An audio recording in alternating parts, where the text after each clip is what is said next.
Welcome to this group discussion about the Santa Fe Desert Chorale's recording project that is happening right now. Joining us today is Artistic Director Joshua Habermann and some of the Desert Chorale artists. We have Savannah Porter, Marques Jerrell Ruff, Chelsea Helm, Enrico Lagasca, and Brad Diamond.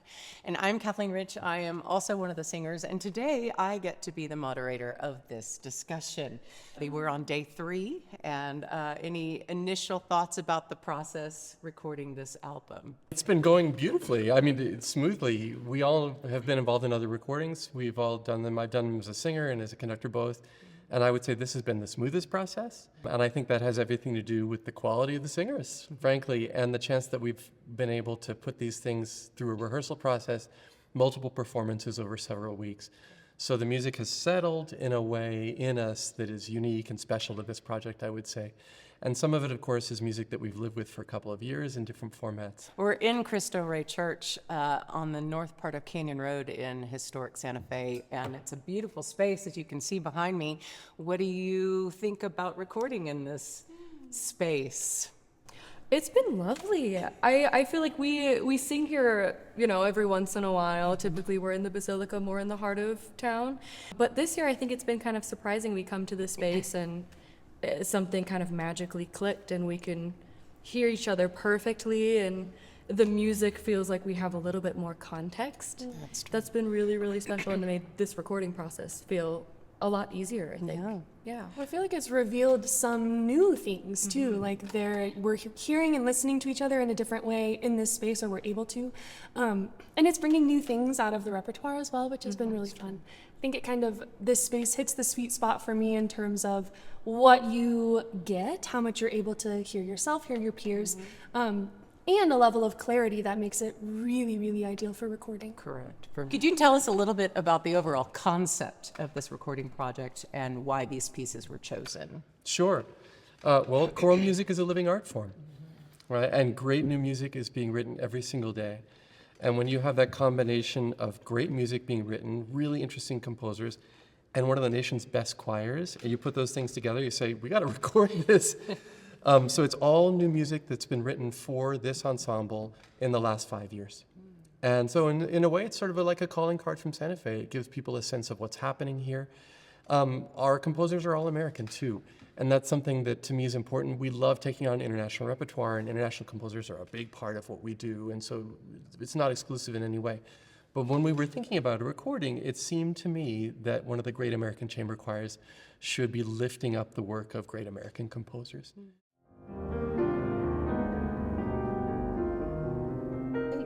I would like to start with one of the big pieces, the Northland set by American composer Kyle Smith. Tell us a little bit about your process with discussing with Kyle this piece. Sure, that was from 2023. Desert Chorale does thematic programming in the sense that there's always some narrative to a program. And in that year, the program that he wrote for was called the American Immigrant Experience. I believe all of us were involved in that project in some way.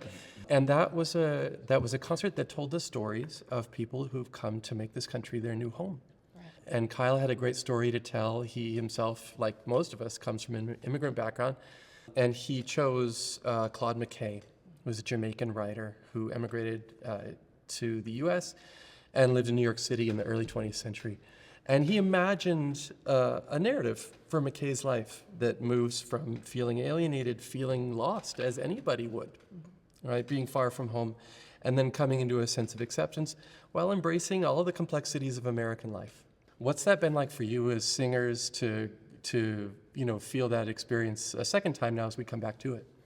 I think of it like an onion. There are so many layers to this piece. And so when he has text like, I love this cultured hell, I find myself captivated by the poetry, by the combination of words. And then when you pair that with Kyle's masterful setting of it, and even the text painting that happens, the basses drop down to a low G, I find it absolutely amazing. And the first time around, I think I was more concerned about precision and accuracy. It's new music, but this time around, there's so much art to be made and so much more. Would you agree? Yeah, well, I like the onion theme. I'm going to stick with food and say it was great to get another bite at the apple, so to speak. Yes. When we first did these in 2023, they were very difficult. They're still difficult. They're very sophisticated. They're very intricate, challenging pieces.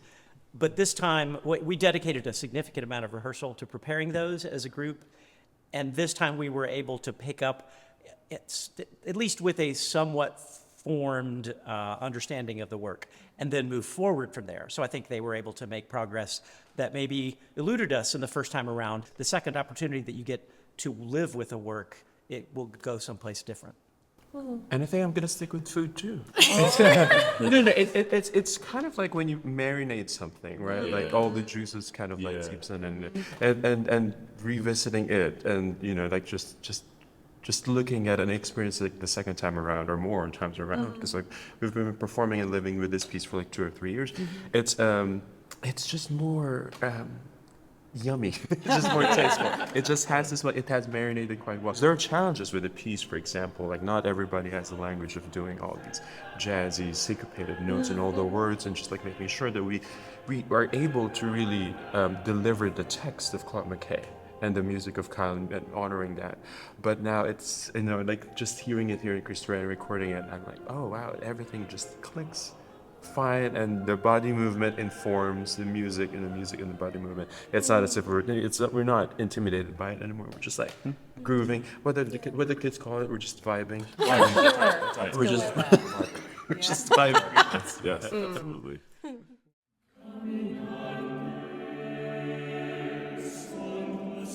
I wanted to talk about the Jocelyn Hagan piece, Caminante.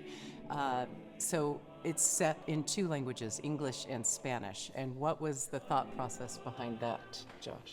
Well, that's Santa Fe. In a nutshell, we're a multicultural town, and Spanish is an important part of our heritage here. It's also an important part of the history of the chorale. It predates me, goes all the way back to Larry Banfield, our founder in 1982. He was really interested in bringing forth Latin American music. When I started here some years ago, I felt that legacy, and then it aligned really well with my own interests, because I love doing Spanish language things, and used to be a Spanish teacher way back in a former lifetime. So find it really like a wonderful confluence. So when Jocelyn and I were talking about it, and she said, do you have any texts in mind? And I said, I don't, in as much as I don't want to tell a composer what to do. I don't feel like I want to put him in a box. I did say, would you consider something that reflects? And then what we settled on was a bilingual text, but the way that she rendered that was not to have us going back and forth between English and Spanish, but rather to split the choir in 2. So one choir sings in English, one choir sings in Spanish. And they're songs that are not, at least to me, immediately obviously partner songs. They seem like individual, beautiful pieces of music. And then she puts them together, and of course it's magic, because they're exactly as they were. And then suddenly they make these gorgeous, lush harmonies. That's the genesis of it. And I think it's been, one of my favorite things that's been written for us, certainly in recent years. Does anyone have a favorite moment? Yeah, maybe the movement that I'm not singing in Yeah. might be my favorite, because there's something really special about getting to sit on one side on stage and getting to just watch my friends kind of perform like a personal choir concert. That's just for true. me in that moment. And so we get to see people that we really care about just be in their element. True. And we get to just absorb that from up close, and it feels Also, really special. shout out to like really good composers who know how to write for the voice. Yes. Both choirs have melodic lines that make sense and fit like a glove, so you're able to do so much with it. To borrow your term, the topography of the piece just makes sense. And even when it doesn't, when you're like, okay, where's this going right now? It's like, oh, I know exactly where to go. And it lends itself so easily to a legato line or whatever the moment calls for. It's a pleasure to sing that piece. You can tell Jocelyn is a singer. Yeah, She takes care of absolutely. us, yeah. Compositionally structured as like an introduction to one language, and then address another language, and then we merge them. So like what Joshua said, as a bilingual person, they're very distinct sort of like vowels and consonants that are crisp, and something that kind of informs or just put flavor in this whole structure. Me as a listener, I'll be like, wait, what just happened? The text of it too, travelers. Like we are, what's so special about Caminante for me is that it's our story as freelancers, really. It's like you are my fellow traveler. I'm here for 3 weeks, and we have all our like different languages that we know and all that stuff. But coming from and the immigrant experience of like moving here, as I don't personally know Spanish, but Filipino languages, we have a lot of like Spanish influence. It's just I can hear the distinctness of like consonants and vowels and merging it with the second language that I know. It's like, wow, this is so cool, and also just like very welcoming in terms of music. Yeah. Speaking of the culture and traveling, we've all come to Santa Fe multiple times for multiple different periods of time. What does it mean to you to come back to Santa Fe, and what do you take away when you leave? And just overall, how does it affect I'm you? going to be practical here, and I'm going to say shout out to, in my 7th season, finally arriving here in Santa Fe, hydrated. And in the 7th This is high season, desert, if people aren't aware. the altitude, and so normally I'm playing catch up, but I think because I made an intentional choice, because I knew the lift that was coming this summer, I said, no, I'm gonna be hydrated. I'm gonna be, so when I got here, I didn't have the rehearsal where it was like, oh, I'm not making phrases, or like I'm scratchy, because it was just like, oh, I'm ready to sing. What's that like? What is that like? Because sea level is a level. It's a you see level. what I'm saying? It's a level, and I like it a lot. I like it, and so does my voice. Each summer has been amazing, but this summer especially, I'm like, wow, this place is magical. Like, it truly is magical. That's the practical side of being here in Santa Fe as a singer. That's good. Some of us bring families, and I know Brad and Chelsea have brought their partners. What is it like being here at the Desert Chorale with family in tow? Well, it's fantastic. The first summer that I came here as a member of the Desert Chorale, my wife came to visit for about 4 or 5 days. Loved it. The second year she came for about 7 or 8 days. Last year she was here for 9 or 10 days, and this year she was here for 2 weeks. And we think we've reached the maximum. And she's a teacher, so she has to go back for in-service. But that just speaks to what the experience is like. We have an anchor in the Santa Fe community dating back 30 plus years. I was actually an apprentice at the Santa Fe Opera for 2 summers. So when we first got the invitation to come, it was very magical. Things in this city have not changed for the better in that time span. It just has the same charm and the mystique. And it is just a lovely community. Is it tricky navigating family coming and still being part of? Yes, dear. You'll get there. You'll get there. Well, there's definitely for me sort of, my husband and I are both singers, and we've both been singers for the duration of our relationship of over a decade. And so there is something that is unique about this time in our life and having so much time. Ben also, this was the first time he was able to visit for 2 whole weeks, which is the majority of our time here. We kind of fall into this pattern over time of like, when I'm at work, I'm all the way at work, and when I'm at home, I'm all the way at home. And so there's something really beautiful about getting to blend those things. And I had a really memorable conversation with Ben this summer, actually, where he said something to me along the lines of, I didn't realize how big this part of your world is. And that kind of, for me, sort of encapsulates this whole experience. Like, that there are a lot of places we travel, there are a lot of places I go to sing and work and have meaningful and enduring relationships, friendships with colleagues, with conductors. And that this is just something different and larger and deeper and very core to my life. And he just kind of recognized that in a really impactful way. I'm so glad he did. And I think it's important for our families to realize that this is such a big part of our lives, and for them to actually be here and experience it with us brings it into more clarity and focus.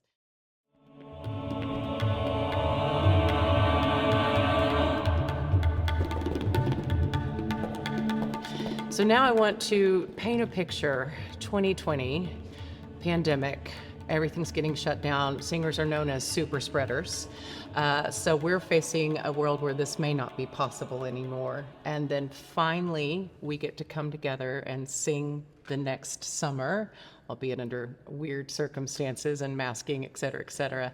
But a piece was born that year, Rena Ismail's Tipping Point, and talking about light will come back. And I think we all felt that on many layers. But Josh, can you talk a little bit about that piece? And was it already in the process before the pandemic, or did it truly come out of that? As I recall, it was really coming from that place.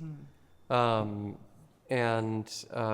Rena was interested, of course, in Indian classical music, and so we knew that there was going to be some component of that. But the text that she chose and was topical for the moment, for sure, and it was really born out of that experience that we were all going through. We had the most amazing tabla player, Sutana Sur, join us this time for the performances and recordings. And what did y'all feel about that? And he demonstrated during the concerts, and I felt like a child in music education classes, because I was like, and he'd be like, yes, this is the basic, and then he'd just start, and I tried to have my performance face off, but I'm sure I was like catching flies, because it was amazing. But how did we feel about it? It's a singing drum, and that felt so related to so many vocally idiomatic musical languages. Like, I have a background in vocal jazz, and I think of all the ways that we imitate instruments with our voices, and this is so much more knit than even that. Like, I think he said they learned the patterns through the speaking, right? First, Yeah. and then learned how to voice it on the drum and how to imitate that. So hearing him go back and forth, here it is with my voice, here it is with my hands, was so amazing to Yeah, and witness. Sutana brought his family, and he has a little 2-year-old boy, and he said he's already playing the tabla, which is just amazing. So there are 2 soloists in this piece. One is a baritone and one is a soprano. And Savannah, didn't you do this your first season? I did. Yeah, so was there any difference besides Welcome to the Desert Crowd revisiting this piece? Coming into this first project with this group that I admired and really respected and really wanted to participate in, I prepared really hard, and I made sure that was singable in my sleep, and I showed up and I got to work with Rena, which was so special. She was here for that. And with Marques. Yeah. And it was really special and really impactful as a young singer. Yeah, it was. And so this was a world premiere, and Enrico, you were here for that. How do you feel about the world premiere of Tipping Point? All instruments, regardless where they come from, I mean, they can be put center stage, like maybe. Yeah, so Sutano actually, interestingly, I don't know if it were in one of the concerts when he actually said it, like it is sort of like his dream to have this perform in orchestras, to maybe the main, like in the it's kind of like in your Bach cantatas being like an obligato oboe solo or flute solo, and having that in an orchestra of voices. It's just the highlights of that, both the premiere, now the re-performance of it and recording of it, and I'm very glad that we were able to put it on disc. So sharing Rena's roots from the East and incorporating her knowledge of the Western compositional structure of it, and what she learned as an American Indian composer, kind of informs me that this is everything is just related, and everything is we're again under one umbrella of American choral music. Something that struck me watching the technical proficiency of that playing, I thought to myself, okay, how many years did he spend to train to get to that point? And I thought, well, probably a lot, right? And then I looked around the ensemble, and I looked at our music director, and I just looked around and I thought, that same level of craftsmanship, that same level of dedication, those same years of training are represented across this ensemble. And in addition to training, just the years of experience in the different, fields, vocal jazz, opera, that was profound to me. Yeah.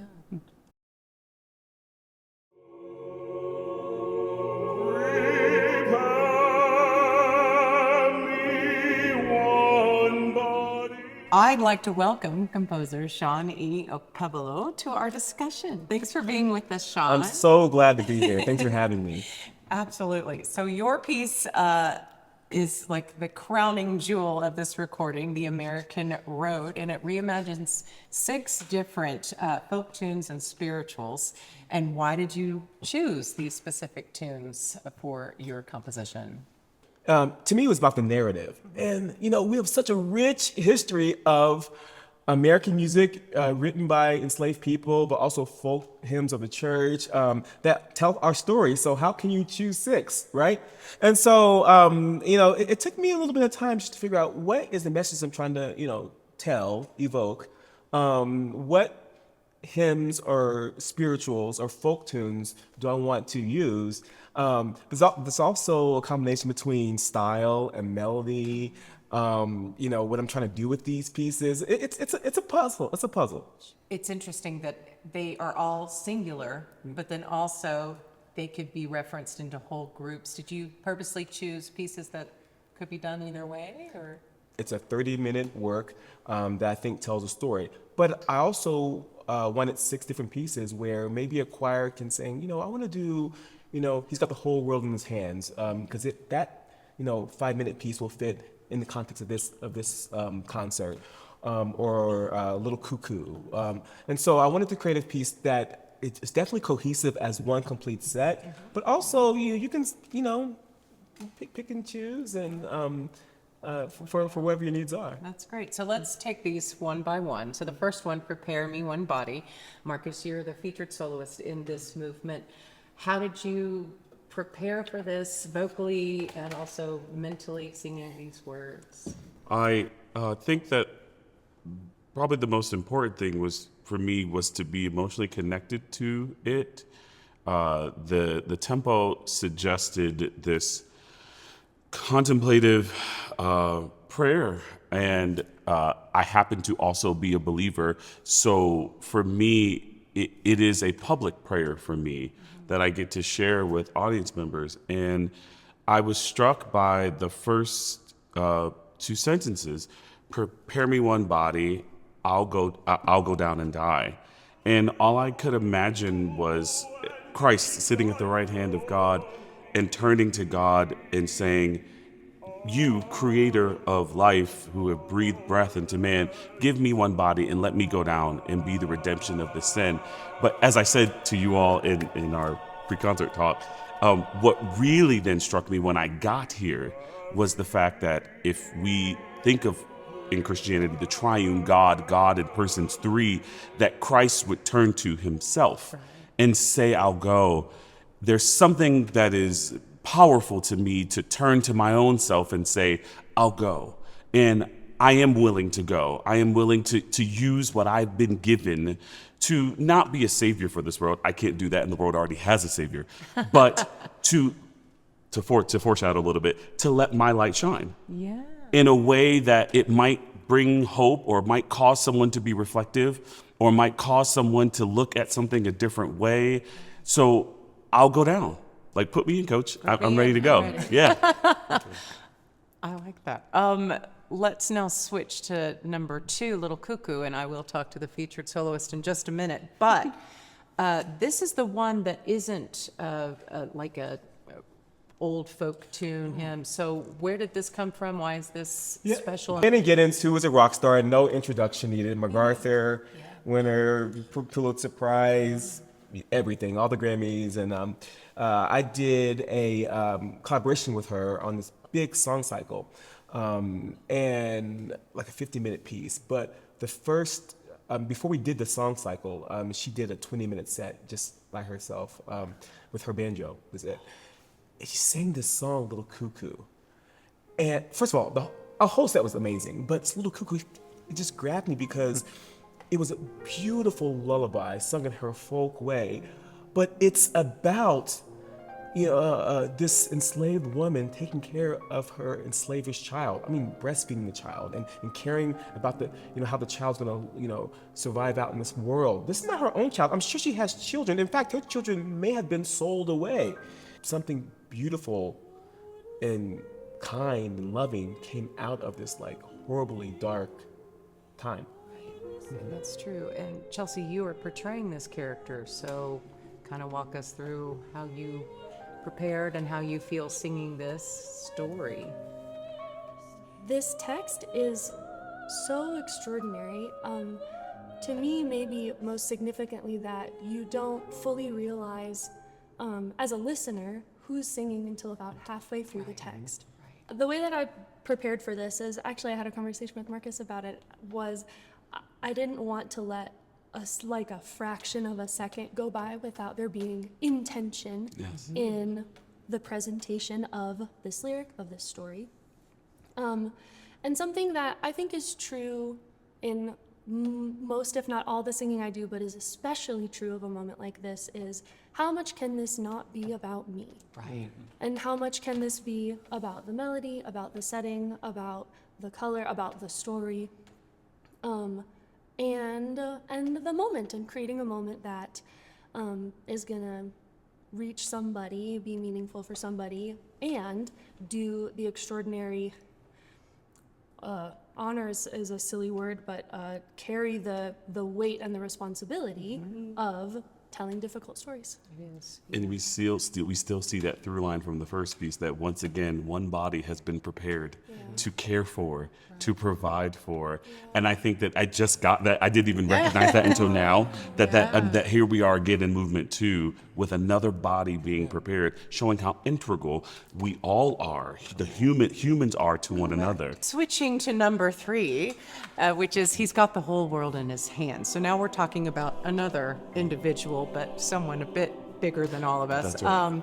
This is a well-known tune. So Shawn, how do you feel like your version is a fresh take on it? So he's got the whole world in his hands. Whether you grew up in a church or not, I feel like everyone sang that when they were like 3 years old, right? And it's like fast and upbeat. He's got the whole world in his hands. He's got the whole, I mean, it's how we sang it in church. Upbeat. So, which is great. But I'm like, is that how they would have sung that song back then? You know, and I made the connection again with the mother and child. You know, what if there was a lullaby? You know, would that, you know, and so I really thought about the text in a different context. How would they have sung? I don't know. This piece, and so I reimagined it also as a lullaby, which flows really nicely from Little Cuckoo. And that was the idea behind that, you know. And in this piece, you know, it's very sweet. He's got the whole world in his hands, you know. And it's like, you know, does she believe it, you know, or not? You know, I think she believes it, and then it gets kind of bigger. Like I do believe it, you know. You know, that's when you have the sopranos and the altos with this line, and the tenors and basses have the melody. It's like, no, I do believe this. And then it goes back. I don't know, because I'm in a situation. Am I being taken care of? You know? Yes. Yeah. Yeah. And so it's this wrestling that I kind of, like, you know, wanted to create this narrative. Like, I do believe, but the circumstances it's hard for me to do that. Well, and isn't this significant, regardless of your faith, isn't this the faith journey? Right. Of questioning and affirming, Oh, yeah. questioning and affirming, and getting curious and Yeah. more, and affirming and affirming. Yeah, and changing and being confident and realizing, and based on circumstances, yes. Yes. Yeah. Did anyone come away differently with this text after singing Shawn's setting, or? Yeah, I think like it being after Prepare Me One Body and then Little Cuckoo, and then there's this reassurance of, again, like whether one is a believer or not, that we are all together, brothers and sisters in his hands. Whatever you interpret, whatever way or interpret it. You know, we are close. We do have a connection, this group, but I especially felt it in that big section where we're reaffirming, no, we have, Yes. it really felt like we had each other in our hands, you know, and I felt it. And so it was very, very special. I'm now going to jump to the next movement, which is left foot, peg foot, or follow the drinking gourd, which is a bit different than the 3 that have come before it. So What is the significance of this piece? Well, that is the kind of the turning point of the piece, because in my mind, the first three pieces, you have, the enslaved. Okay, this is Follow Drinking Gourd is pretty much about enslaved people. I like to say self-emancipating themselves, right? Running away, and it's about the Underground Railroad. Was the Drinking Gourd a constellation? Yeah, it's a constellation, and so it's the idea that you follow this, and it'll get you to where you need to go. It's a good transition for what's to come. Correct. And you talk about virtuosic. Everyone is on our. We're on point for this one. Every single section. Nate is so amazing because he, as a collaborator for me, and I've had the extraordinary pleasure of playing a lot of art song with him as well. He is like the perfect meeting of like technical proficiency, doesn't even begin to cover it, but just like technical perfection and like such a presence of heart and intention. Yes. And a bad day, I feel like, for Nate is not being able to play something that he can really put intention, meaning, gesture, thought behind. So it's like what more could you ever ask for? And he's also a singer on his own right, so he understands the breath that we need. The tenor line Yeah, the has, tenor line like, especially y'all all have to do some impossible stuff, it seems like, but then you execute. So. Easy peasy. like all really good music, it is you get rewarded for what you put into the process, and pieces that are difficult, there is no question that there is more input required. You have to do more preparation, you have to do more rehearsal, you have to take things apart, you have to isolate, you have to literally build the machine. But once the machine is built, hopefully it has the appearance of sophistication, but not all the difficulty for the difficulty's sake. We don't want it to sound hard. Right. We want it to sound like we're doing these really difficult things, but in a nice kind of free-flowing way. That's hopefully what we. No, seriously, you make it sound easy. you really did. Even going back to Nate, that's a hard part. And it's really syncopated, and you had these. Melismas, and I took even like a box circle of fifths moment at one point, and I was throwing everything in this piece. Exactly, and y'all did it. It only makes it easier if you can get out of that space, get out of that machine building process in your brain. You get to the point where you can truly pour intention into everything that you're doing, either as an individual artist, and as an ensemble artist. Then we can do it together, and it becomes more than just the machine that we build. We were talking about how much we've enjoyed living for a longer period of time with some of these other new works, and I think one of the first things I said to you after our first concert was, my favorite thing about new music is when it's not new anymore. Right. And we've had such a compressed process to get to that point with your piece, and it's been a total delight to have these moments in, especially recording. I really started to feel it in our last concert, but the last few days of recording have been really special. It's sort of the tipping point from where things become like really, really, really focused and deliberate to where they just become gestures. And I think of something that I say very often to my voice students, which is, do you want to be like executing this, or do you want to be interpreting it? And it's been really fun to get to that point with your piece in such a short window of time, these 3-4 weeks, where it's really started to feel like, oh, this is something that is embodied now. This is something that we can own and present with such dignity. When you all bring your own personal experiences in this, what does Follow the Drinking Gourd mean to you?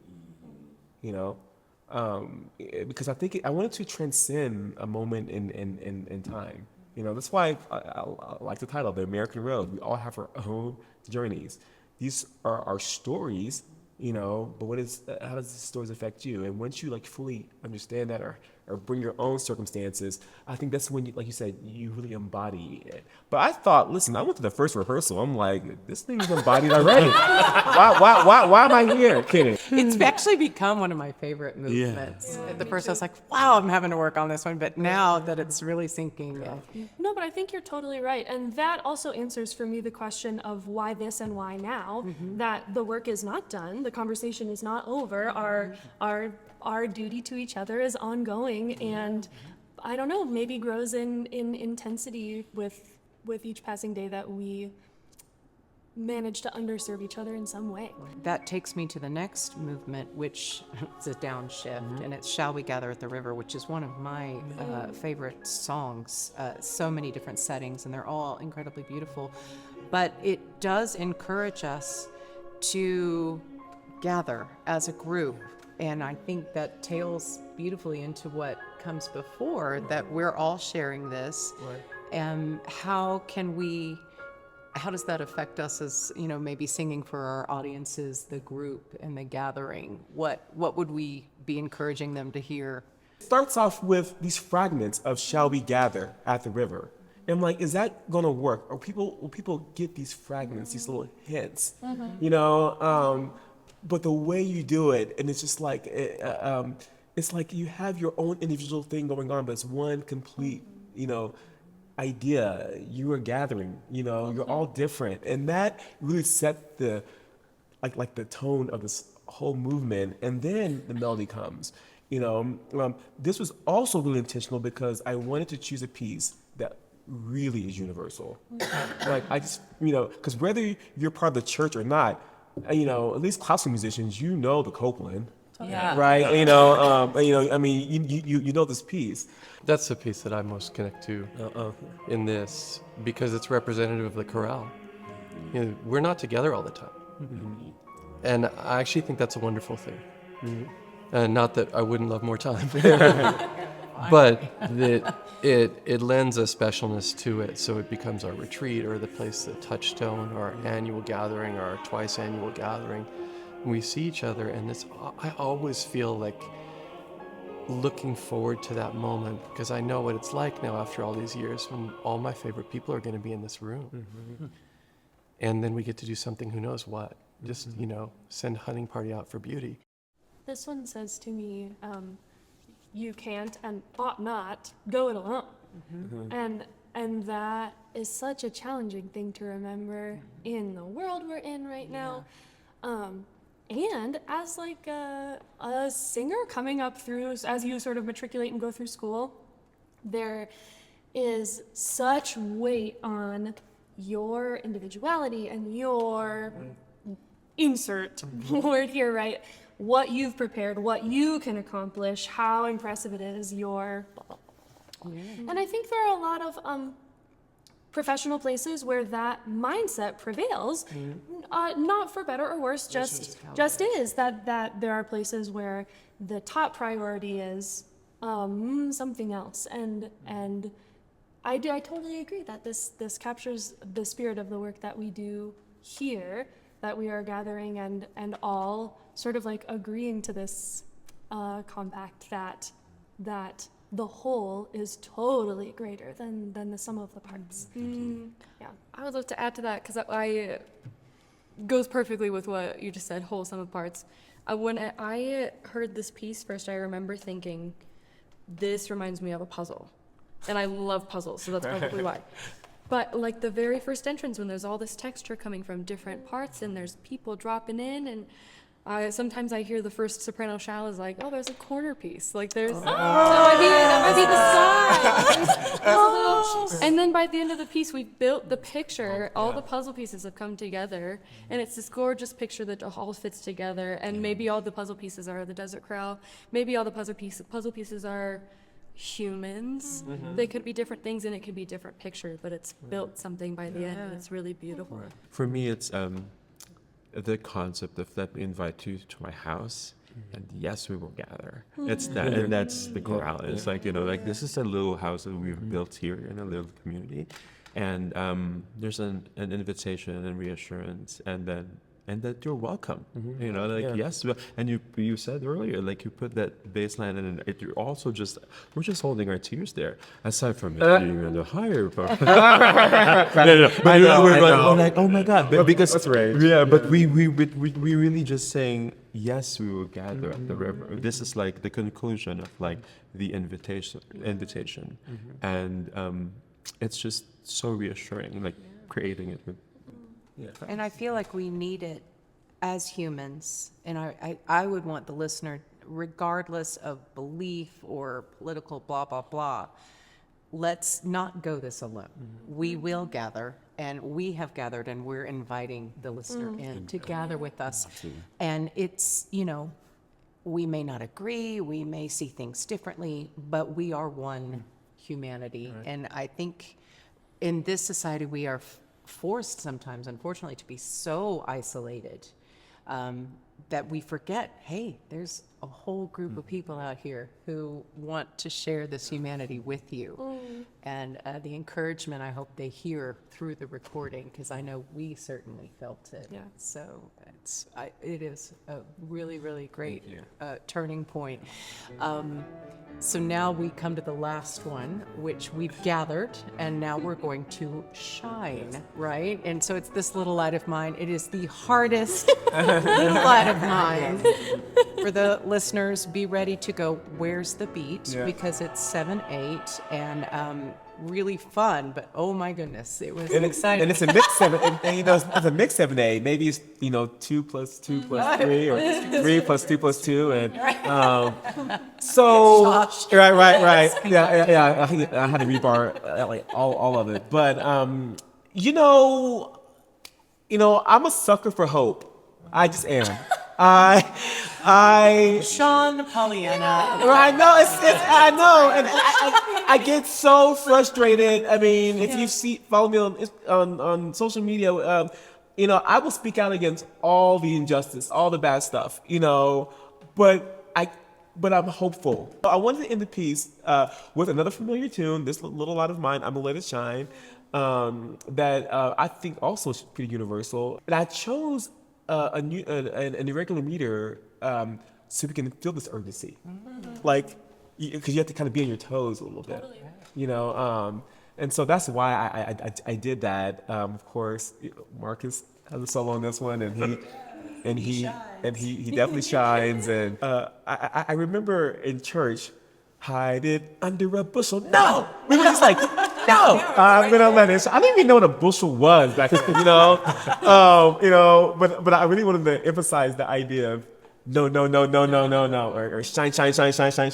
so as I was collecting my notes and figuring out how I'm gonna shape this thing, I really wanted to really emphasize no.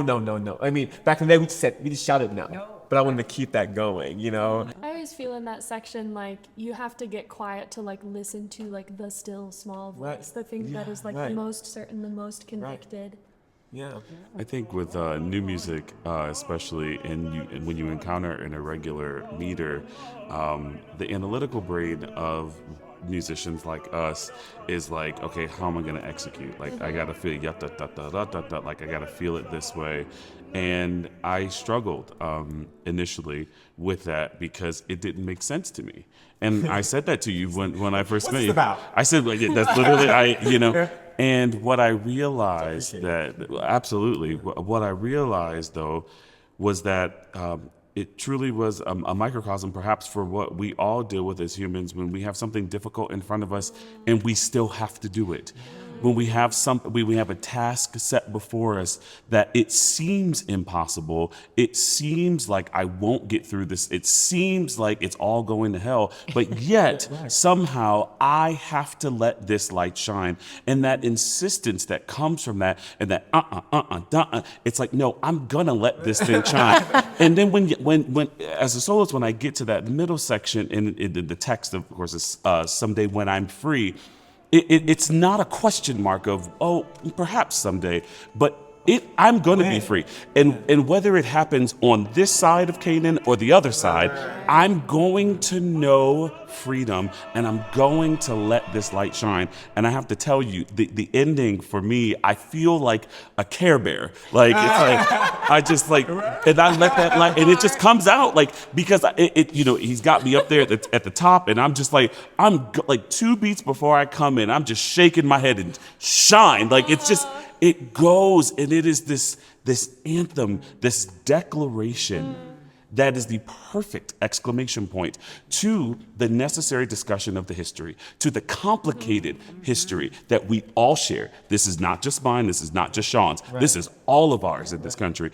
And so when we talk about that, and we can hold space for the dissonance and the harmony of it. You see what I'm saying? It's consonant and it's dissonant. And when we can find the beauty of it, I'm reminded of all of our good friend, the wonderful Harris IPOC, who told me once upon a time, Marques, it's hard until it isn't. And every time now that I encounter something difficult, I think of Harris. It's hard until it isn't. That's right. And you performed it very well. Thank you. Very Thank beautiful. you. Yeah, what's most beautiful about it, I think, despite all the urgency and the sort of like us counting 7, 8, you've created this beautiful line of calmness, which actually also assures us that everything's going to be all right. And I should also, let the people in on the creative process too. So I'm very collaborative, and so Marques wasn't in the first draft. I don't know if you know this. No. I'm telling on you here. I said this to Josh. He's like, it's good. We can do it how you wrote it. But how about bring Marques back, or the soloist back, the baritone soloist back? And at first I was like, I don't know how I'm thinking in my mind, I don't know how I'm gonna do this. And it was a good challenge. And it's one of those things where I can imagine it without that because you're part of the exclamation point too. Prepare me one body, shine. Yeah. And it worked nicely. So I really appreciate it. It's like he knows what he's saying. Yeah. I mean, a little bit. But in this, I mean, I want to say he allowed me the creative freedom to do it. I could have said, nah, I'm not feeling it. He'd have been like, okay. But it was just a really good idea and again insight. It wasn't just a musical thing. It was just, what are you trying to say? So he helped me think more deeply about this ending, which involved bringing back Marques in that way. So I really appreciate that. Yeah.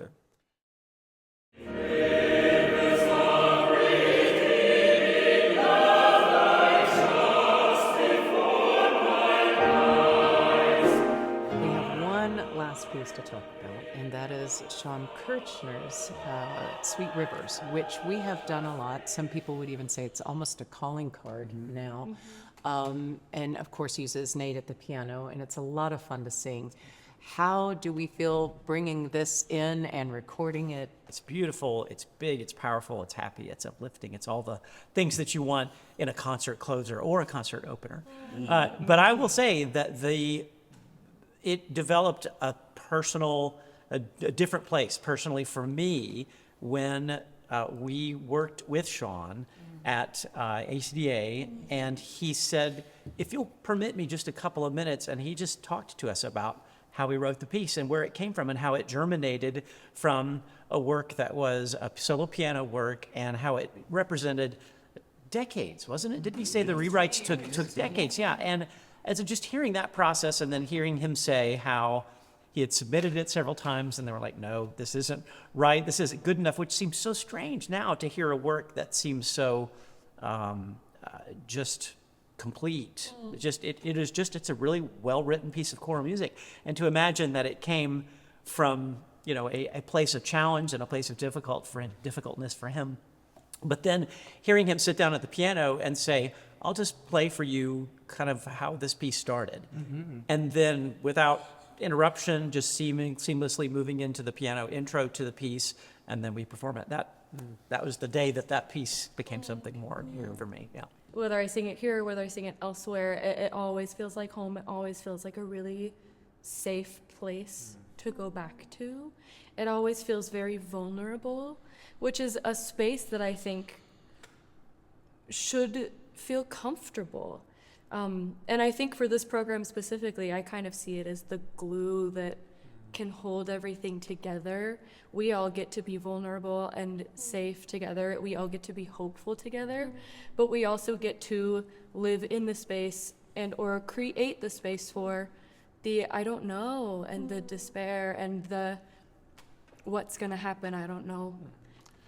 Enrico makes fun of me because every time the crowd does a Kirchner piece, he usually has to pass me Kleenex in the back because I'm losing it. And that's because the chorale really is my artistic home. And I have been blessed, as all of us have, to do a lot in this world, and I'm very, very grateful. I shared a post this morning on Instagram that said how wonderful it is to be tired from living the life that you prayed for, once prayed for. And that is so, repost that. Yeah, it is. But I knew this place was special in 23, as you all know, when I lost my father. And in the last month or two of his life, I chose, at his urging, to be here. And feeling like something might be coming, but not knowing, but singing Kirchner's work and coming back to it, it is that safe place. Yes, it takes me, of course, back to that time, which is why I become emotional. But at the same time, while there is a grief there, there is this comfort to know that I am being held by the people that are around me. I'm going to stop talking because I will cry. I'm going to shut up. Thank you. When we start that piece with the treble unison, I hear your voice saying something that you say quite a lot, which is, let's find each other. Which is the friendliest possible way to say, this is not together. But in like truly the most loving possible iteration of that, like, let's find each other. And it's like a shall we gather at the river moment. It's just like, let's find each other. And it's such a special piece to me too, and feels like as soon as like I've exited my body. I'm up in a flow state somewhere, and I don't even turn the pages of the song anymore. What's it like to conduct this piece with this? With just like 24 like free floating spirits. It's not hurting cats. It's easy, honestly, because I don't have to, when you're learning to drive and you're gripping the wheel real hard and the brake, you're applying it like that, and it's, you're jerking the car, and then you get easier over time and you're comfortable with it and you know what to do. And this, I feel like I don't have to drive at all. I just, all you have to do is just invite people in. We all know what this is. And I mostly enjoy it. I mean, that's just honest. It is quite challenging for us, that year. 23, we've had our fathers walk before us. And, singing something and singing the words and leave the world behind and write, sweet rivers. And still very inviting. And how, to Chelsea's point of, dun, dun, dun, dun, dun.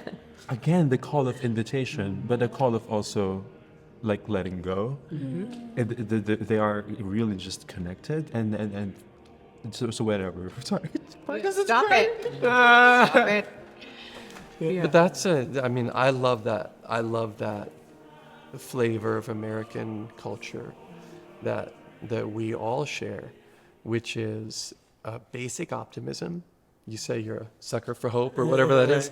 Absolutely. And that sense that I think is very much in this piece, but in all of them, is so many of our folk hymns, so many of our traditional songs, is that faith in a future. It's sort of the antidote to despair. And it can recognize difficulty in the present moment, but always has an eye towards something that's coming, something that's to be better. Now, whether that's a religious thought or that's a cultural thought or a social thought, I don't know all those things, right? But I love that. I love that flavor. And I think it's something that resonates deeply with this particular group in the culture that we've built together, that we're pretty committed to that sense of positivity and that sense of, reality. And yet here's this thing that we're imagining or potentially bringing into the room and experiencing now. That is quite wonderful, and I'm so grateful for it. I've grown quite attached to the phrase. It's become kind of like a mantra for me over the last few years. Another world is possible, and that's like my brand of sucker for hope on the T-shirt. Because I think it doesn't detach me from the urgency of the hope that we're pursuing, and it also doesn't detach me from my role in what we are all creating. That we all participate in that. That ties in nicely with the last really thought question. We're almost there, really, is what do you hope the listener will get from this album, and or from your piece, Shawn, when they hear it in the recording, or from, you know, your solos singing? What is the impact we want with this album out there? Besides, of course, please listen to it because we think it's really good. You know, what are we hoping to achieve with this? I want them to fully be honest with themselves about what the American story is, the good, the bad, and the ugly. Okay, I want them to understand and not really think of it as in the abstract, but you know, we're talking about real people, real humans in these stories. I also hope that whether someone is listening, will listen to this in the car, on their AirPod Maxes, on the train, the bus, while on the treadmill, wherever you are, that for whatever the running time that this album is, that you will just press pause in your normal life and perhaps put your phone in your pocket or somewhere else and put it on Do Not Disturb and just take a moment to be immersed in beautiful, alive, innovative, progressive choral music that is both reaching backwards and also pointing forward. And that in that time, you might come out renewed with just even a glimmer of hope or possibility for the future of your own life. And whether you walk into the local Kroger or Stop and Shop and smile at someone across the cherries, or you decide to join your local chorale and sing or get in the church choir or support local artists and arts organizations, that when you finish, whatever the runtime is, that you will say, okay, I can go forward now. I'm going to let it shine. Can I say one other thing?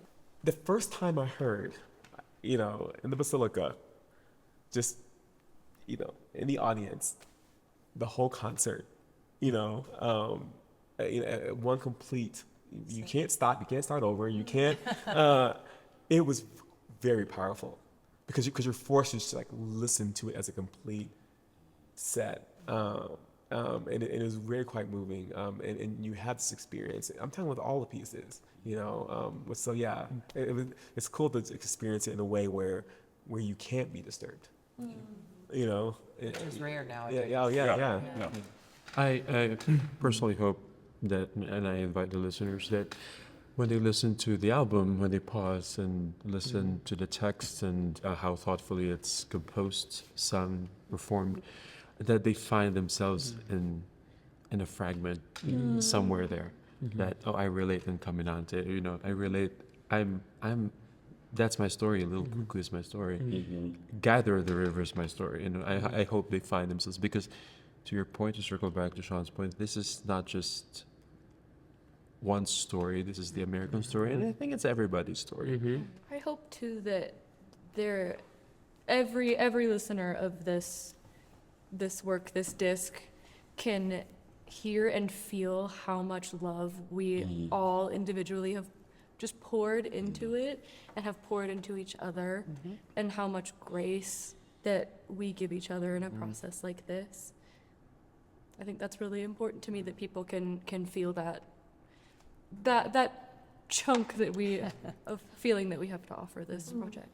I think it's important that music is a gateway, and you know, we always say people were dragged to concerts whether they want to go or not, but hopefully they felt a connection, and I think this album has that huge potential to be a gateway to meet people where they are, and then also feel what we felt and hear what we heard, and hopefully come out of it with a new glimpse or maybe a different perspective, or just, you know, the door has opened a little with the invitation that we will gather. So anyway, thank you all for being here. Thank you. And, we really look forward to hearing it ourselves. Day 3, hopefully will go as smoothly as the other 2. And until next time. So thank you. Thank you.